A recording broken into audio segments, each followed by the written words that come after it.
Video को देख conclusion एक बता दो, जो भी इस वीडियो को देख रहा है, जितने भी स्टूडेंट्स हो आप, या फिर स्कूल स्टूडेंट्स हो, कॉलेज स्टूडेंट्स हो, या वर्किंग स्टूडेंट्स हो, तो उन सबको, या स्टूडेंट नहीं भी हो, आप एडल्ट हो, तो उन सबको मेरी यही अभी के लिए सलाह होगी कि आप प्लीज जो भी हो, कैसी भी सिचुएशन हो, आपका कितना भी खास दोस्त हो, कितना भी खास रिश्तेदार हो, कोई भी हो, या आप खुद ही क्यों ना हो, किसी भी सिचुएशन में आपको अपने अकाउंट की डिटेल्स किसी को भी नहीं देनी, चाहे कुछ भी हो जाए, चाहे आपका ओटीपी हो, इवन अकाउंट नंबर भी नहीं बताना है। हम सोचते हैं कि अकाउंट नंबर बताएंगे तो केवल पैसा ही, ओटीपी नहीं बताएंगे जब तक कुछ होगा नहीं। ओटीपी तो बाद की बात, अकाउंट नंबर, सीआरएन, ये कुछ भी नहीं बताना है किसी अननोन को। और ना ही कभी भी कमीशन वगैरह के लालच में, अगर आपका कोई मान लीजिए कॉलेज का दोस्त कहता है, या कोई भी दोस्त आपसे कहता है कि भाई आप अपने अकाउंट दे दो मुझे, आप पे पैसे मंगवा दूंगा, आपको 2-3 हजार रुपए दे दूंगा, तो कभी भी इस कमीशन के लालच में आकर के अपना अकाउंट नहीं देना। आप आज तो दे दोगे 2-3 हजार रुपए के चलते अपना अकाउंट दे दोगे, या फैमिली का दे दोगे,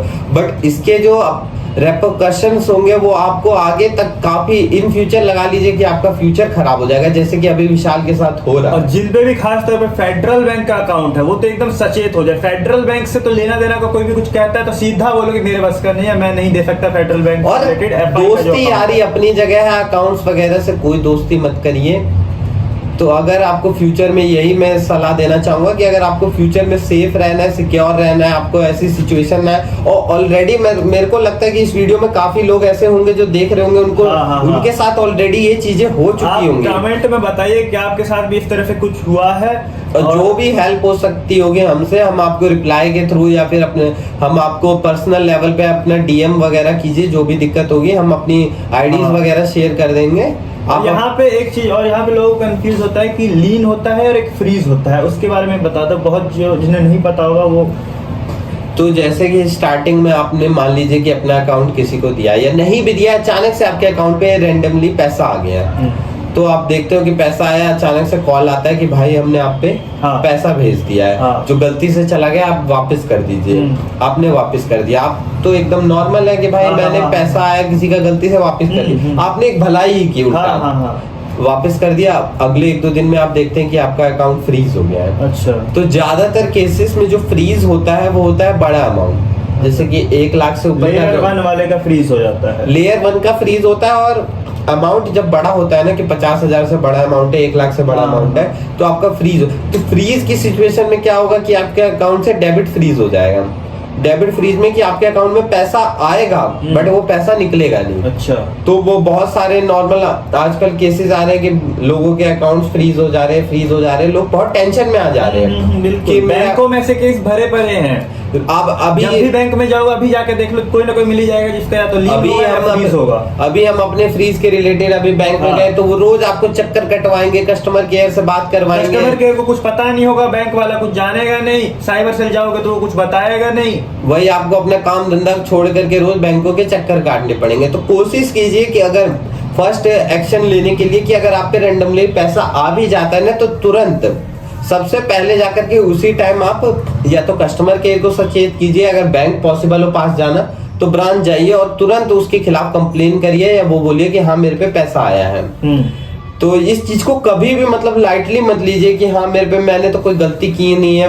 और रही लीन की बात, लीन क्या होता है ये बताओ। लीन में जैसे मान लीजिए कि वही आपने अपना अकाउंट दिया कंसेंट के साथ, या बिना कंसेंट के भी दिया, जो भी दिया, पैसा आया आप पे, ठीक है, 30,000 रुपए आया आप पे कहीं से भी, तो वो पैसा मान लीजिए फ्रॉड का पैसा है, तो बैंक, और वो आपने पैसा यूज भी नहीं किया है, बैंक में रख रखा है, तो बैंक क्या करेगा, जो फ्रॉड अमाउंट होगा 30,000 रुपए, अब मान लीजिए पहले से आपके अकाउंट में 50,000 था, तो वो जो 30,000 का फ्रॉड अमाउंट होगा ना, उसे बैंक क्या करता है, होल्ड पे कर देता है, लीन कर देता है, दोनों सेम चीज है, होल्ड और लीन। तो जब तक ये केस चलता रहेगा ना, जो भी कंप्लेंट हुई है, जो भी लीन पे जब क्लिक करेंगे तो लिखा भी आएगा कि डन बाय साइबर सेल, हाँ, गवर्नमेंट बॉडी के द्वारा, अथॉरिटी के द्वारा आपके इस अमाउंट को ब्लॉक किया है। और आपको एक वो भी दिया जाएगा बैंक की तरफ से कि अगर आप जा करके कंप्लेन करवाते हैं और एनओसी लेकर के आते हैं नियर बाय साइबर सेल से, तो वो आपका अमाउंट, अगर आपका अमाउंट वो लीगल है, इन केस जैसे कुछ केसेस में तो इलीगल होगा या जो भी होगा, फ्रॉड मनी होगा, बिल्कुल, तब तो वो होल्ड हटना मुश्किल है। अगर मान लीजिए कि कुछ कस्टमर ऐसे भी होंगे जिनका लीगल अमाउंट भी होता है, उनका नहीं होता फ्रॉड वगैरह। जैसे कि मैं बता देता हूँ फॉर एग्जांपल, जैसे कि मैं एक फ्रॉड वाला हूँ, मेरे पास 30,000 फ्रॉड के रुपए है, मैं किसी दुकान पे गया, मैंने 400 रुपए का कुछ सामान खरीदा, वो 400 रुपए मैंने उसे पेटीएम कर दिया।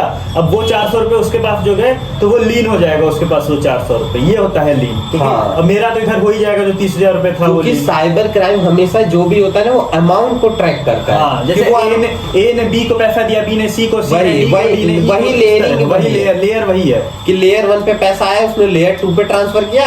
अब लेयर 2 को तो मालूम ही नहीं है फ्रॉड का पैसा है, तो उसने उसको जहां यूज कर सकता था उसने लेयर 3 पे यूज किया, लेयर 4 पे गया, जो अलग अलग बंदों पे चला गया। बट साइबर क्राइम क्या करता है, जब वो लीन लगाने जाता है ना, तो वो जो पैसा जहां जहां ट्रांसफर हुआ है ना, चाहे वो आपको किसी बंदे को जेन्युइन देना हो, चाहे 10 रुपए ही क्यों ना हुआ, वो सब लीन हो जाएगा, फ्रीज हो जाएगा जितना भी अमाउंट होगा। तो बट वो तो आप उसके लिए आप क्या कर सकते हैं कि आप बैंक जाइए, वो आपको आपकी कंप्लेंट आईडी देंगे, किस स्टेट में कंप्लेंट हुआ है। आप अपने नियर बाय सेल जाइए, साइबर सेल, वहां जाके एक FIR रजिस्टर कीजिए। माना ये प्रोसेस थोड़ा लेंदी होगा, बट अगर फ्यूचर में आपको सेफ रहना है अपनी साइड से, तो ये प्रोसेस को एकदम हल्के में मत लीजिएगा। मैं तो कहूंगा कि अभी भी जिनके साथ हो रखा है वो इस प्रोसेस को फॉलो कीजिए। अगर आप गलत नहीं है तो जाके कंप्लेंट कीजिए सीधा। हाँ, कोई दिक्कत नहीं आएगी। हाँ, थोड़ा आपका टाइम वेस्ट होगा, थोड़ा पैसा वेस्ट होगा, बट ये जरूरी है। फ्यूचर में जेल जाने से अच्छा तो मैं मानूंगा कि ये पहला स्टेप आप खुद लीजिए। तो वही तो आप FIR रजिस्टर करवाइए, NOC लेके आइए, वो NOC आप बैंक में दीजिएगा, आपका अमाउंट लीन पे से हटा दिया जाएगा। उसमें बैंक वालों के हाथ में नहीं होता लीन हटाने। हाँ, वो साइबर क्राइम के ईमेल पे लीन करते हैं। साइबर सेल वाले जब बोलेंगे बैंक वाले को, तभी बैंक वाले हटाएंगे। आप कितना भी बोल लेंगे बैंक वाले को, बैंक वाला नहीं हटाएगा। तो वही तो आपको टेंशन लेने की जरूरत नहीं है। अगर आपका सेफ मनी है, वो मतलब लीगल मनी है, और फिर भी लीन हो रखा है, तो आपको बिल्कुल टेंशन नहीं लेना। आपको साइबर ब्रांच, वो सबसे पहले अपने बैंक जाना है, बैंक से डिटेल लेनी है क्यों लीन हुआ है। वो आपको अगर बोलते हैं कि साइबर कंप्लेन करनी है तो आप साइबर कंप्लेन करिए, और NOC लेके आइए, वो तुरंत आपका अकाउंट हटा देंगे। वो आपको बस डिटेल देनी है कि वो पैसा आया कहाँ से था, बिल्कुल, वो किस चीज का पैसा है। अगर आप डिटेल देने में सही रहेंगे, सब कुछ आपको डिटेल सही देनी है, कुछ भी झूठ नहीं बोलना है, तो आपका पैसा सेफ रहेगा, हट जाएगा। और अब यही मेरे को कहना था कि सतर्क रहें आप लोग, किसी को अपनी अकाउंट डिटेल ना दे। हमारा बार बार यही कहना होगा, पारस भी आपसे यही कहेगा। और अगर जो ऑलरेडी फंस चुके हैं इस चीज में, वो हमें मैसेज कीजिए, कमेंट कीजिए वीडियो के नीचे, जो हमारी तरफ से सॉल्यूशन हो पाएगा, जितना हमारा एक्सपीरियंस होगा हम आपसे शेयर करेंगे। वीडियो थोड़ा मिलते हैं किसी नए वीडियो में कुछ अपडेट के साथ। जब तक जुड़ जाइए। जय हिंद, वंदे मातरम।